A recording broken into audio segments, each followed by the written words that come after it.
Wednesday night edition, Aaron Torres Sports Podcast. I'm your host, Aaron Torres. Hope everybody's doing well.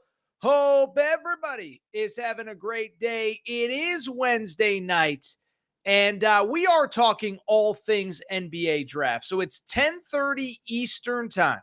We are through 22 of 30 first-round NBA draft picks. In today's show, listen, it's going to be all about the 2024 NBA draft.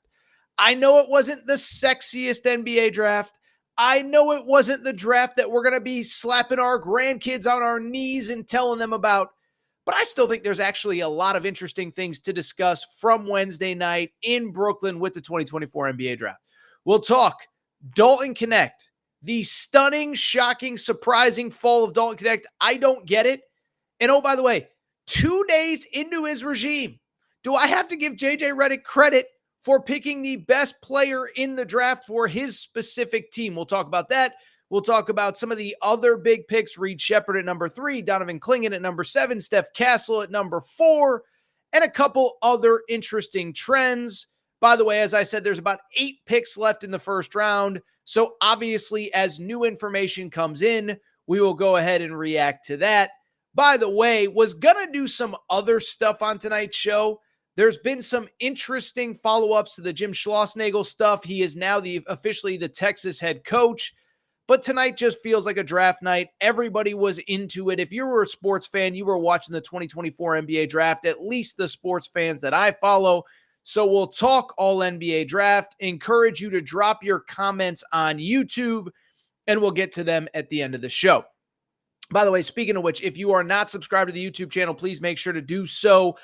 Click on YouTube, put on the notifications, make sure that you are subscribed so you know that when we go live, we'll have plenty more basketball, plenty more college football. Make sure you're subscribed. Also, make sure you're following on social media at Aaron_Torres on Twitter, at Aaron Torres Pod on Instagram. With that said, the NBA draft is, what are we, about 75% of the way through the first round? So with that said, there is no more time to waste. Let's get to the topic of the day. And the topic of the day, to me, the biggest story of the 2024 NBA draft first round, let's just go ahead and jump right in. It is, in my opinion, Dalton Knecht, the Tennessee forward, falling to the 17th pick of the NBA draft. Dalton Knecht, of course, if you remember, and I know everybody knows, but just spare with me here, or bear with me is probably the right way to say it. But listen, Dalton Knecht, to me, one of the best stories in all of college basketball, and really everything, in my opinion, that is right about college basketball. This was a kid that came out of high school, had no Division I offers, and you know the story, but I'm just reiterating for people that maybe don't know it.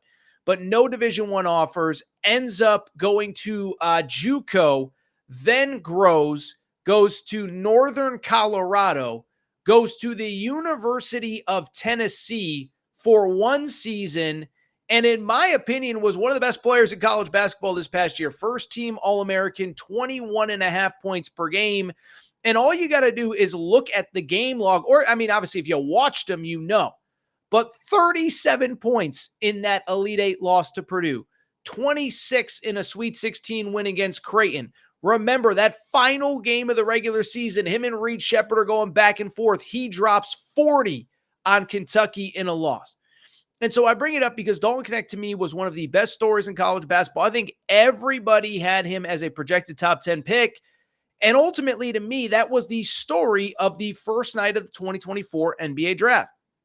It was that Dalton Knecht, first team All-American, played in one of the toughest conferences in college basketball. Everybody has him going in the top 6, 7, 8. All of a sudden, it's pick 11. He still hasn't been drafted. It's pick 12. He still hasn't been drafted. It's pick 15, 16, 17. And finally, Dalton Knecht, of all teams, gets drafted by the Los Angeles Lakers. The first big move for my buddy, JJ Redick, is Dalton Knecht at number 17. And let me say this. Am I a Redick guy now? I know he's called me some names. I know he called me an F-head. I know he dropped a I don't give an F at his first press conference. But listen, I know most of this was Rob Pelinka. I know most of this was the front office. But when you talk about a great move to open the JJ Redick regime, I hate to say it because I'm the guy that's invested in JJ Redick failing. I'm the guy that's invested in JJ Redick not being the next Pat Riley the way that the Lakers are trying to sell us that he is. But you look at this pick, and I think it is the perfect pick for the perfect team at the perfect time. And listen, I know all these NBA draft stuff, everything, and nobody knows anything, right? There's a lot of hits. There's a lot of misses. Everyone's going to do draft grades. Some are going to be right. Some are going to be wrong, whatever. But when I look at who he is, what his skill set is, and the team that he's going to, I think it's just about the perfect fit. And I got to go ahead and give credit to JJ Redick, Rob Pelinka, because I think this is a home run. First of all, let me start by saying this about Dalton Knecht. Can we stop with well, he's 23 years old. He's too old to be a lottery pick. To that, I'd say that is just the dumbest nonsense that I have ever heard in my life. And let me explain why, okay? First of all, the age stuff is just so stupid, okay? Different guys develop at different ages. There are guys that are fully formed at 13, 14 years old. I grew up in Connecticut. Andre Drummond, who's been in the NBA for a decade now. He was 6'9" when he was 13 years old. I remember reading articles about him when he was 12, 13 years old, growing up in Middletown, Connecticut, okay? And so I bring it up because everyone develops at a different pace at a different time. And Dalton Knecht is not the standard 23-year-old fifth-year college senior. This isn't the guy that was a 3-star recruit, that redshirted as a freshman, that played sparingly as a sophomore and junior, and then blew up as a senior. It's the exact opposite. The guy that we see now is just starting to figure out who he is and what he's about and what he will bring to an NBA team. I think we're just scratching the surface. And I know he's 23 years old. And I know you can't say he's just scratching the surface, but in his case, I think that's accurate. Because at the end of the day, remember, what did I just say? He was a kid that came out of high school, had no scholarship offers, went to JUCO, grew 6 inches, played 1 year at Northern Colorado, and now played a couple years at Northern Colorado, played 1 year at Tennessee. So if this was a 5th-year SEC guy that it took until year 5 to blow up, then it's completely different than a kid that played 1 year at the highest levels of college basketball, which is what Dalton Knecht did. And so when I look at this situation, I absolutely see a kid who is we are just now getting the best version of him. And again, he's a guy who averaged 21 points per game, dropped 40 in the season finale, dropped 40 in an Elite Eight loss to Purdue. I think the Lakers hit a home run here. And listen, everybody knows my checkered past with JJ Redick, but at the end of the day, credit to him and credit to Rob Pelinka. Because with the Lakers, their sole goal, listen, we can do the whole thing about, JJ's going to have to rebuild eventually, and it's going to take time, and it's going to this, and it's going to that, and it's going to whatever. No. JJ Redick's goal is to win with LeBron James and Anthony Davis right now. And I think the thing, even if I can criticize JJ Redick, what he has said is what I agree with. We need spacing and three-point shooting around these guys. Not nearly enough three-point shooting around these two.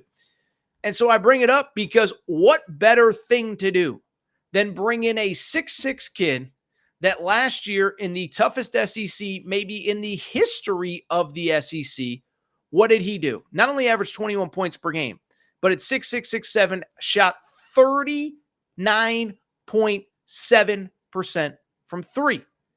And so listen, I think this was a top 10 player in this draft. I'm stunned that he didn't go higher.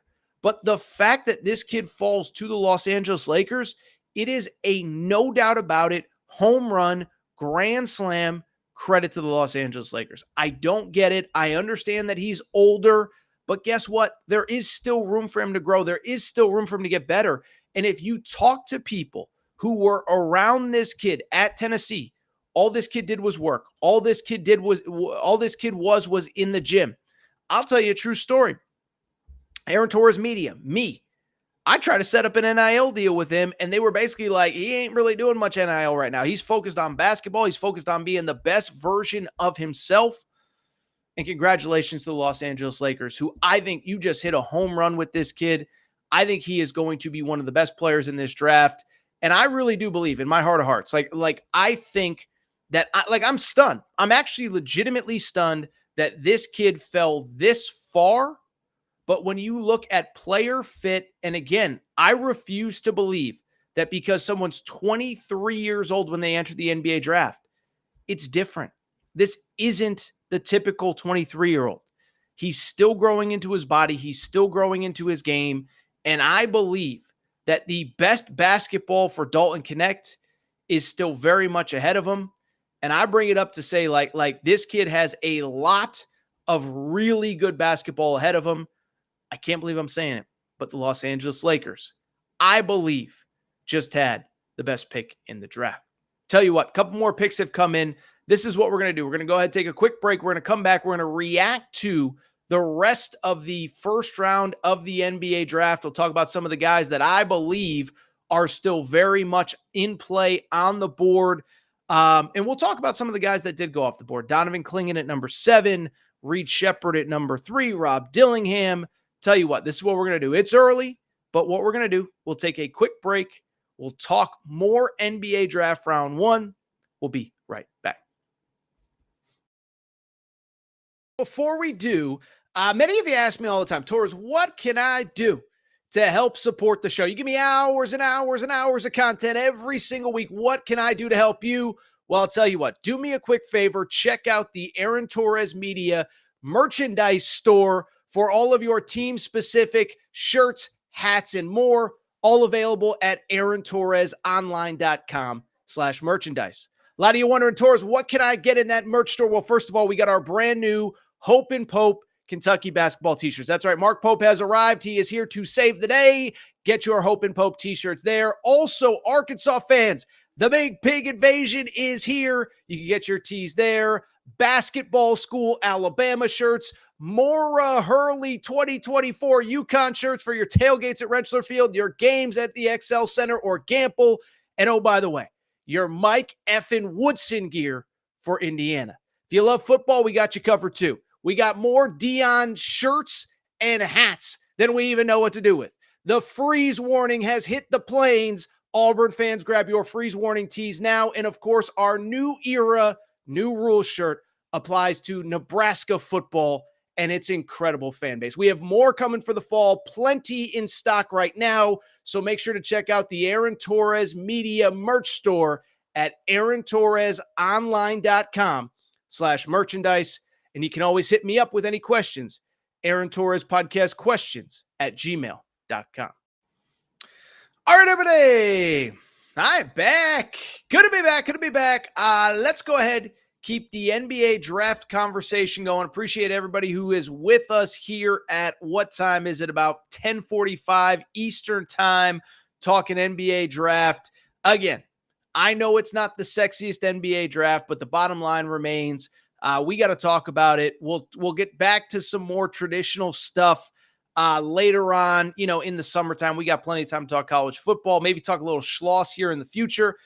But let's go ahead and get back to it.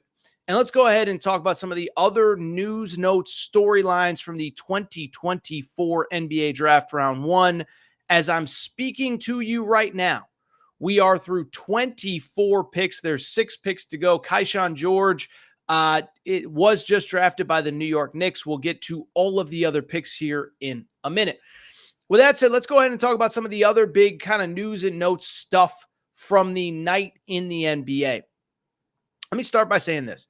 There was an interesting trend that I noticed that I believe is at least worth discussing, okay? And if you listen to, what day was it? Was it Tuesday night show? We had ESPN's Fran Fraschilla. I guess it was Monday night show. We had ESPN's Fran Fraschilla, and we talked about a lot of different things. We talked about sleepers, Reed Sheppard, Donovan Clingan, whatever. But one thing I did ask him, I said, Fran, you know the state of basketball, both in the international game and in the States. You know it as well as anybody. And I asked him, I said, do you buy all of this stuff about the American system is falling behind, AAU basketball is a disaster, the system that we've set up is all bad, okay? So why do I bring it up? It's because I noticed something interesting in the NBA draft that I think is at least worth discussing before we get to Donovan Clingan, Reed Sheppard, whatever. And that's this. Did you notice that the first 4 American-born players, so Zach Ricochet goes number 1. I'm not going to lie. Never seen him in person. I've only watched film. We can break it down if you want. If there's Atlanta Hawks fans in the chat and you really want us to go, what deep on Zach Ricochet, we can. But the bottom line is, to me, in my opinion, what I find the most interesting about the first 4 American-born players in this NBA draft is this. Is that in this world where everybody criticizes the AAU culture, I should say, and everybody criticizes kids who go to 3-4 high schools and they do this and they transfer, they that, and they blah, blah, blah, blah, and this and that, something stood out to me. First American-born player in the draft, Reed Sheppard, North Laurel High School. Second player in the draft, Stephon Castle, stayed at his local high school. Third American-born player in the draft, Donovan Clingan, from Bristol, Connecticut, went to Bristol Central, won multiple state championships at Bristol Central. And so what's interesting to me, oh, by the way, Ron Holland, I skipped him, from Duncanville, Texas, went to Duncanville High School, had a ton of success there. And what stands out to me, this is kind of a nerdy basketball thing, but in this era where everybody's looking for the fast track, where everybody's looking for the fastest way to do this, that, the other thing, the top 4 American-born players in this draft, they all stayed at their local high school. None of them went to an IMG or a Montverde or a Link Academy or whatever. And I think, to me, just very quickly, we're not going to spend too much time on it, that does say something about basketball. And what it says is this, is like I said, I believe that everybody these days, everybody's looking for the fast track, the answer. How do we get from point A to point B as fast as we can? Essentially, how do we cut corners? And I think the answer is you switch high schools, you transfer, you go to IMG, you go to Montverde, you do this, you do that, whatever. And so the fact that all 4 of those kids stayed at their local high school. Now, Ron Holland, Duncanville High School, Ron Holland was the 5th pick to the Detroit Pistons. But Donovan Clingan, Bristol Central, is not known as a basketball factory, okay? I mean, it's more of a football factory than anything. Ironically, of all people, Aaron Hernandez actually played high school football at Bristol Central. So did his brother DJ. So did Tim Washington, who played at Syracuse, on and on. But it is not a basketball factory. It is the local high school in the town that he grew up in. Reed Sheppard. We have a lot of people watching, listening that know more about North Laurel than I do, but it's the local high school, played with his high school buddies. And so I just think that's an important note. Because I think that, again, we talk about what's wrong with American basketball. How do we fix it? How do we this? How do we that? I think it's an important lesson for these kids. You can stay home. You can play with your high school buddies. You can play for the local team. You don't have to play a national schedule. You don't have to live away from your family. You can do all of that all while having great level of success as a high school basketball player. So I thought it was interesting. I don't want to spend too much time on it because I just want to get some other news and notes as the 2024 first round NBA draft wraps up. But I did find that interesting, is that everybody's looking for all the answers, all the shortcuts. And as it turns out, maybe the only shortcut is there are no shortcuts, and maybe you don't have to have a shortcut. You can play with your local high school, you can play with your local buddies, and you can still have a great deal of success.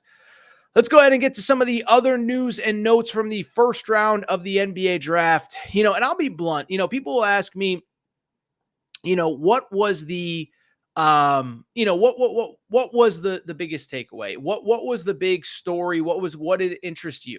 And what I'd say is this: we're gonna get to Reed Sheppard in a minute. We'll get to some other stuff outside of Dalton Knecht. But what stands out to me is this: I guess we have to go to the 7th pick. Donovan Clingan played at UConn, because again, if you listen to Fran Fraschilla, if you listen to our interview earlier this week, I said that I truly believed that in my heart of hearts that Donovan Clingan should be the number 1 pick in the draft. So when the guy that Torres says, and I'm not saying I'm right, I'm just saying this is my personal opinion. when the guy that I said should go number 1 goes number 7, that feels like a pretty big story, and that feels like it's at least worth addressing. Now, to be clear, look, there are no perfect players in this 2024 NBA draft. Okay. I mean, I've even heard the NBA draft experts, like I heard Sam Vecini say, like, I have tiers. And he said basically over like the last 3 drafts or whatever, I've had like 15 tier 1 and tier 2 players. And he said, like, I have no tier 1 or tier 2 players. So why I bring it up, there's no can't miss, obvious, no doubt about it, slam dunk, home run superstars. There's no Anthony Davis in this draft at number 1. There's no Kyrie Irving in this draft number 1. There's no Wemby in this draft at number 1. And so, in my opinion, I said from the beginning that I thought Donovan Clingan should go number 1. And the reason why is pretty straightforward. It's really for 2 reasons. It's one, if you just watch the NCAA tournament, he was the best player in the NCAA tournament for the best team all season long, the team that finished 37-3 in college basketball this year. And I still go back to, what did Hassan Diarra tell us on this podcast? Hassan Diarra, UConn guard. What did he say? He said Donovan is the most impactful player in college basketball. And I love Hassan, and there were moments that I've agreed and disagreed with him, and I just try to take in what he says. But when he said that back in probably sometime mid-February. And I thought to myself, like, is he just yanking my chain? Or is Donovan actually the most impactful player in college basketball? And I bring it up because then you watch the NCAA tournament and you realize, oh yeah, this guy is by far the best player in this sport. And again, all you got to do is go back and look at go back and look at the Elite Eight game that he played against Illinois, okay? Remember that Illinois game? Remember that game?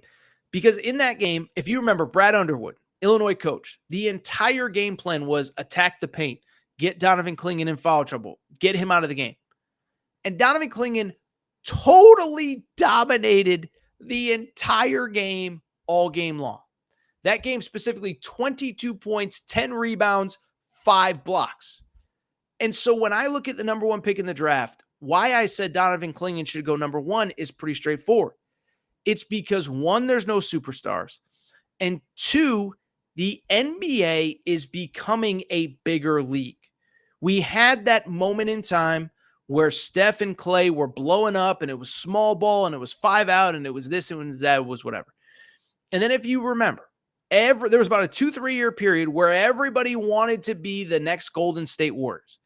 And then everybody realized, wait a second, there's only one Steph Curry on the planet. There's only one Klay Thompson on the planet. Nobody can actually match this team. And so as time has gone on, nobody has tried to replicate it because it's unreplicable, if that's even a word. And at the same time, the league has slowly gotten bigger. Look at the NBA this past year, or the past couple years, 2 seasons ago, not this past season, the season before. Who was the NBA champ? The Denver Nuggets. Who was their most important player? Nikola Jokic, who has won 3 of the last 4 MVPs.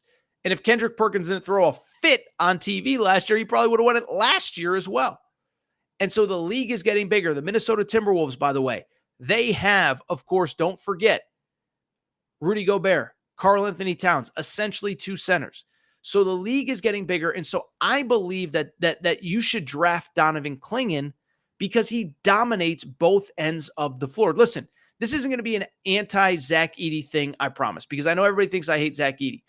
But Zach Edey really at his size wasn't really a rim protector. Just a big body that scored a lot of points. And Zach Edey has great footwork. He has great this. He has great that. But I bring it up because Donovan Clingan, in just, he played a lot, but he only played 23 minutes a game. He wasn't playing 37 minutes a game. Averaged 13 points, 7.5 boards, and how about this? 2.5 blocks per game.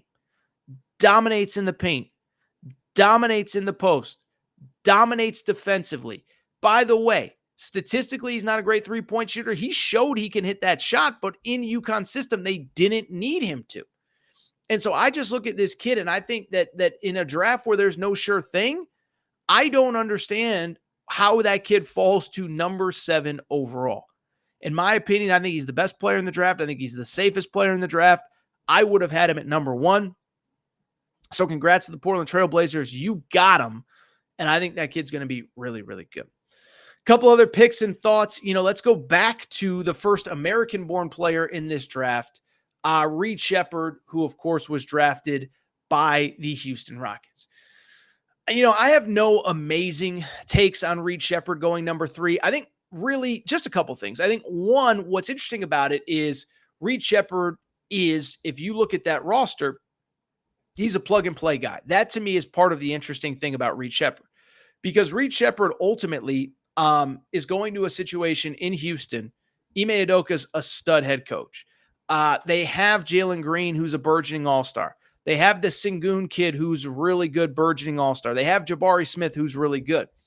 And so I bring it up because if you followed kind of the tea leaves on Wednesday, there was a lot of buzz that potentially that the Houston Rockets could be a player in a big trade. Basically, because of all the trades that got made on Tuesday night, Mikal Bridges going from Brooklyn to the Knicks. Brooklyn has a bunch of picks. Houston has some weird pick swap trade things. People were like, oh, Houston is gearing up to trade for a superstar. And I heard Brian Windhorst say this on ESPN. He basically said, look, if Houston drafts a center, it means that Sengun is going to be part of a trade to get a Kevin Durant type player to Houston. So the fact that they didn't take Klingan, the fact that they took Reed Sheppard, what that says to me is they're taking him as a plug-and-play player that they want him to step in and be a role player right away next year. And I do think, for the record, that I do believe in my heart of hearts that he is going to have a major role for the Houston Rockets next season. Because when I look at that team, first of all, that's a team that is on the fringes of the playoffs. That was a team that easily could have been in. But Reed Sheppard has some very nice pieces or has some very nice skills that are plug and play in the NBA. We know that no matter where he plays, he is going to shoot the crap out of the ball. One of the best three-point shooters in college basketball last year. I know statistically the numbers don't show up in the NCAA database. He didn't take enough shots, whatever. We've talked about it. But I just bring it up because that's a kid. If you can hit 52% as a college player, you're going to be able to shoot the ball in the NBA. And so you look at Reed Sheppard, I think he's a great fit. And then the only other thing is, listen, I think the story on Reed Sheppard remains absolutely incredible. You look at Reed Sheppard's story. You look at the fact that this is a kid that, remember, he was I don't want to undersell it, okay? I don't want to say, oh, he was like a 2-star recruit. He wasn't. But this was not a can't-miss one-and-done player. Not a can't-miss one-and-done player coming into college. John Calipari, like him, hate him, whatever. He's talked about it multiple times. He's like, we brought Reed in. We asked Reed what his expectations were. He said, Coach, I'm just happy to do anything year one. And I think even Reed Sheppard thought he was going to be a 3-4 year college guy. So for him, as I just said a minute ago, to go from North Laurel High School to the number 3 pick in the NBA draft, I think that's relatively unprecedented. It's funny. I go back to what we talked about with Fran Fraschilla. Fran Fraschilla said on this show, he goes, Aaron, honestly, his words, not mine. But I agree with him. He's like the 6'3", 6'2" white kids. I don't know which one is Steve Nash and which one is the one that we've never heard of. And I go back to the first time I saw Reed Sheppard. I talked about it with Fran the other day. Is I saw Reed at the Adidas event in LA. Would have been the summer of 22. Just finished his junior year, already committed to Kentucky. And again, I won't sit there and say the name of the media member that I was with. But I was with a very prominent college basketball media member, somebody that you guys would absolutely know if I told you the name. And we were looking at each other like, okay, so which one is the kid that's committed to Kentucky? Which one is the one that's supposed to be the superstar? And Reed was a little bit more athletic than the other kids on the floor, but it wasn't like, oh, that's a Kentucky kid. Oh, that's a future top 3 player in the draft. And so I bring it up because in my opinion, this is one of the best stories that we have seen in a while. Congrats to Reed Sheppard going number 3 overall to the Houston Rockets. Listen, sometimes we got to do, I don't know if we're going to do where Aaron was right, where Aaron was wrong this week, but I said I thought Reed should consider coming back. I didn't think he was a top 5 pick. I thought he'd make more in NIL than he would in the NBA, or I thought it was at least in the cards. Where Aaron was wrong, how about Reed Sheppard going number 3 overall? Really quickly, listen, the Reed Sheppard story is always going to be tied to the Rob Dillingham story. Rob Dillingham going number 8 is pretty cool as well. And listen, Rob had a little bit of a higher pedigree coming into college, but this was a kid. I don't think a lot of people were that high on Rob Dillingham coming in. It's easy to say now, but he was like a top 20-ish type prospect. Now, he had been like the number 1 guard in the high school class earlier in his career, but was like a top 20-ish prospect. He's a little bit undersized. He committed to 2 or 3 schools. I think he was committed to NC State and Memphis before he committed to Kentucky. And I bring it up because this kid comes in and he was an electric factory at Kentucky. And it was funny. I saw an interview with Calipari on Wednesday before the draft, and they asked about Rob Dillingham. They said, "What about his size?" And Coach Cal said, listen, he's a little bit small, but he's got a lot of fight in him. He says, "I know because he tried to fight me a few times." And I think that's what you're getting with Rob Dillingham. You're getting a kid that I believe, listen, and I think Minnesota is the perfect spot for him, he is a kid that, in my opinion, he's best as like a 6th,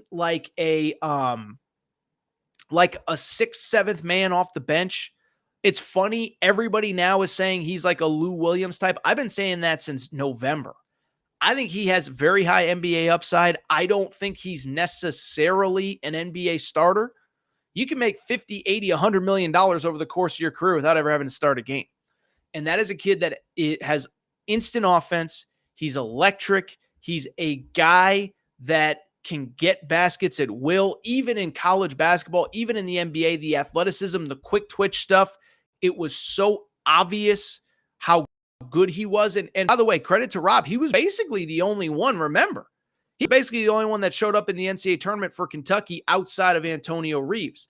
That final game, he was up, he was down, but this was a kid that really, in that Oakland game, he finished with just 10 points, 27 points in the SEC tournament. But Rob Dillingham, I guess he didn't play as well as I remembered. I thought he played a little bit better than he did. But the bottom line is, super athletic, super quick twitch. I've always thought he has a role in the NBA as probably a 6th man. Now you go to the Minnesota Timberwolves. Listen, the veterans are in place. Karl Towns is in place. Anthony Edwards, I think, will be a good mentor for him. Love the fit for Rob Dillingham. Couple other picks as we get out of here. We are up to pick number 28 in the 2024 first round of the NBA draft. And then we'll get to some of your questions. One, do love Steph Castle. So Steph Castle, of course, UConn guard, was the 4th overall pick. He goes to the San Antonio Spurs. With Steph Castle, listen, I'll say this, is that, again, you watch these games, and I think even sometimes you don't even realize the impact that guys have. I remember being at the Final Four, UConn versus Alabama, and I talked to somebody around the UConn program, and I said, how do you feel? I mean, you can't know, but how do you feel going into this game? And they said, Aaron, honestly, we feel pretty good because all those great players remember, they were playing Alabama in the first semifinal. They were like, we feel pretty good because we got Steph Castle and we got him defensively on this team. Now, Steph Castle blew up offensively, 21 points against Alabama in that semifinal, 15 points in the championship game. But where Steph Castle stood out, he was an elite lockdown defensive guy in the NCAA tournament. Terrence Shannon Jr., who we'll get into in a minute, and would have been an All-American if he wasn't suspended, averaged 23 points per game, had 8 points against UConn, and it was because of Steph Castle. You go back to the second round game, Northwestern. They had the kid Boo Buie. Oh, Boo Buie, he's so good. What impact is he going to have? Steph Castle held him to 9 points on 2 of 15 shooting as UConn wins by 17. Oh, by the way, player that I like a lot. So this is not a criticism of him, but we got to call a spade, okay? You go back to the game in the Sweet 16, UConn versus San Diego State. UConn wins by 30. Lamont Butler, who I believe will be excellent at Kentucky this year, 2 of 7 from the field, 7 points. It's because of Steph Castle. And so listen, I could go on and on, but the point I'm trying to make is that Steph Castle is the kind of guy that comes in, and I think he's going to develop into an elite offensive player. I've seen a lot of people say, and I don't know that I even necessarily disagree with this, is that like Steph Castle, you could have made the argument, should have been number 1 overall. 6'6", super athletic, can handle the ball. Now, that wasn't his role with UConn. And so it's a little unfair to, he's one of these guys like I think that, projecting out is, I think you look at somebody like Dalton Knecht, I think it's totally reasonable to draft a guy based on what he is actually right now. But I bring it up because Steph Castle, as a freshman at UConn, wasn't the starting point guard. Averaged 11 points, 5 rebounds, 3 assists, almost a steal per game as a true freshman, 6'6".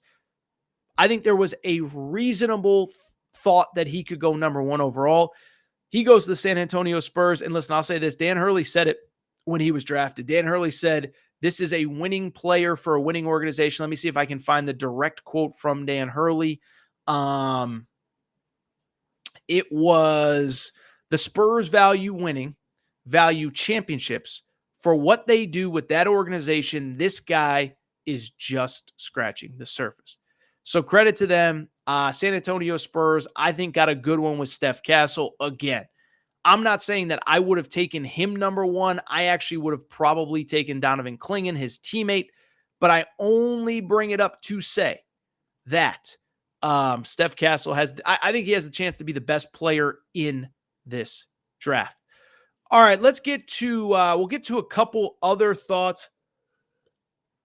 We're down to the 29th pick as Utah takes USC's Isaiah Collier. So we got 1 pick left in the 2024 first round. Remember, this is a 2-round draft. Should mention, by the way, I don't think we're going to be doing a Thursday night show. We don't do politics on this show, but there is a presidential debate on Thursday night. And I get the sense that most people want to watch the debate. And so, we could do a show. I just think you guys and girls are going to be interested in stuff outside of what is going on in the world of sports. It's a little bit of a slower time. All right, couple questions. So Julie led the chat by saying, I'd love to see all 4 Kentucky players go in round 1. Let me say this. There's 1 pick left in the first round as we're recording. I believe Antonio Reeves is as underrated of a player as there is in the NBA draft. I said consistently, I believe there are 2 players that are just wildly underrated. 1, Antonio Reeves. 2, Tristan Newton from UConn. Let's start with Antonio Reeves. Listen, he averaged 20 points a game on, how about this? This year, he shot 45% from 3. Listen, again, saw Coach Cal on Pat McAfee's show. Coach Cal said, guys don't average 20 a game for me. Antonio Reeves was one of the most consistently excellent players in college basketball this year. Because of the NBA draft stuff, because of, the freshman class with not just Rob Dillingham and Reed Sheppard, but Aaron Bradshaw's now at Ohio State, DJ Wagner, who's at Arkansas, Justin Edwards. Antonio Reeves kind of got lost in the shuffle.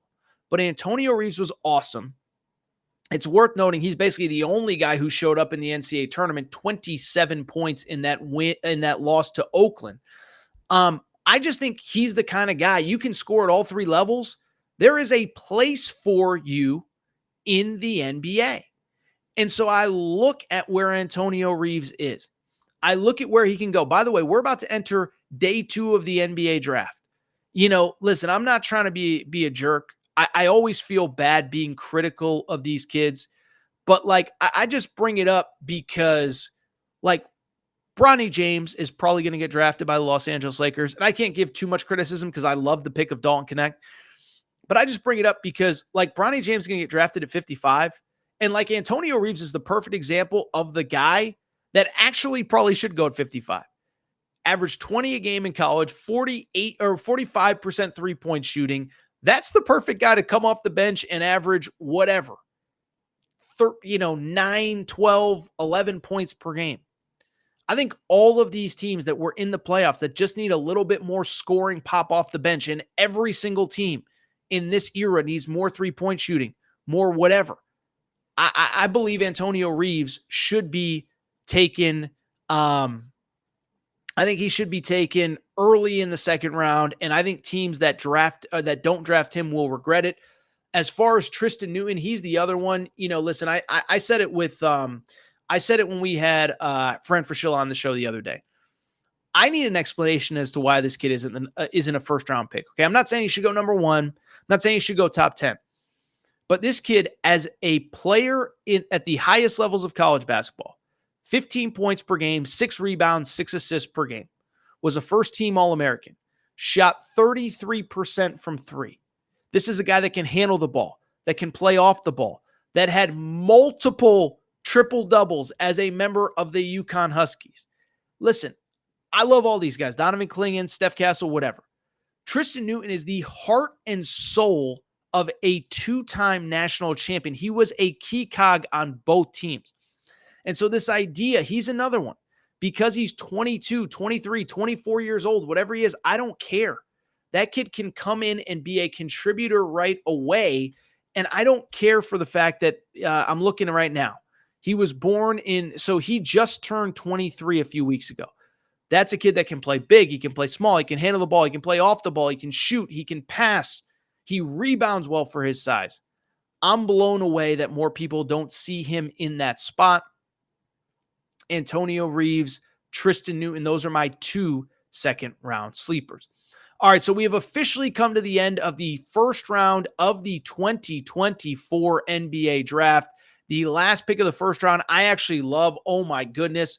The Boston Celtics, defending champion or the reigning champion or current champion or whatever you want to call them, they drafted Baylor Shireman out of Creighton. Baylor Shireman's a freaking stud, okay?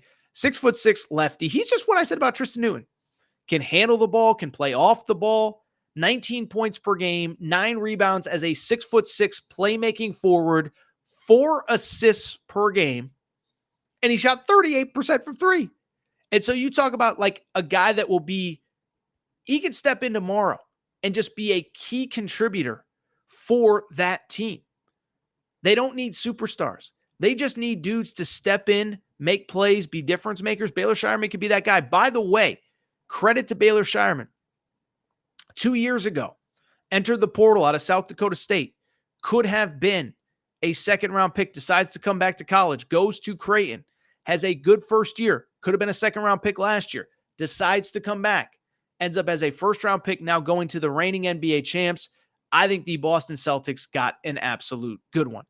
Only other pick that really kind of intrigues me right at the end of the first round as well, Terrence Shannon Jr., 27th overall to the Minnesota Timberwolves. Listen, I think we've talked about Terrence Shannon Jr., but this was a kid that was trending as an All-American at Illinois this year, a guy that averaged 23 points per game.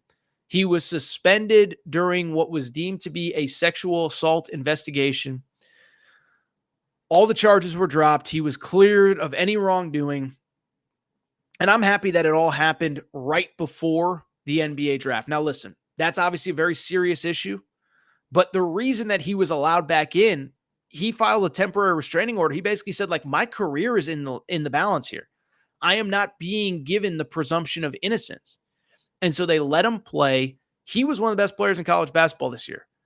30 points in the second round win over Duquesne, 29 points in a Sweet 16 win over Iowa State. Really good player, dealt with some stuff off the floor. I think he has a chance to be really, really good. All right, tell you what, I think we're going to get out of here. A couple just thoughts. Like I said, when I look at the second day of the NBA draft, listen, I don't know how many people are going to be watching because bluntly, there's a presidential debate. But the 4 players that stand out to me in terms of players that I am really intrigued by and really excited about in the second round, Antonio Reeves we talked about, Tristan Newton we talked about, Justin Edwards, to Julie's point, I think Justin Edwards is going to be a good pro. This kid, we were talking about him as the potential number 1 overall pick in the draft. It didn't work out, but I think he has a chance to be really good. The fourth one, and I've said it, I love Keyshawn Johnson from Arizona. Kid has a chance to be special. I think the kid's going to play in the NBA for a long time. 6'6", 6'7" forward, can dunk, pass, shoot, dribble, whatever. Keyshawn Johnson, to me, is one of the best players available. All right, I'll tell you what. I think it is time for me to get out of here. If you're not subscribed to the Aaron Torres Sports Podcast, please make sure to do so. Apple, Spotify, Amazon Music, Google Music, wherever you get your podcast, make sure to subscribe. Also, make sure to rate and review the show. Go ahead and give us a quick 5 stars. Let us know what you like, what you don't like, all that good stuff. Make sure you're following on social media at Aaron_Torres on Twitter, at Aaron Torres Pod on Instagram, Aaron Torres Podcast Questions at gmail.com, Aaron Torres Podcast Questions at gmail.com. All for today's show. I'm going to get out of here. Probably no live show on Thursday because, again, the draft, whatever. There's a presidential debate. We don't do politics here, but everybody's going to want to watch that. What we will do, we have a couple of the, the college basketball offseason grades that have not gone up on the podcast feed. So we'll probably drop the Arkansas offseason grade in the coming days, maybe the Indiana offseason grade as well. But I think it's time for us to get out of here for now. Shout out to Torrent Craig. Shout out to Rachel, who hates my voice. Shout out to JJ Redick, you F-head. Unblock me, bruh. Unblock me. You're head coach now. It's okay. I'll be back soon, sometime.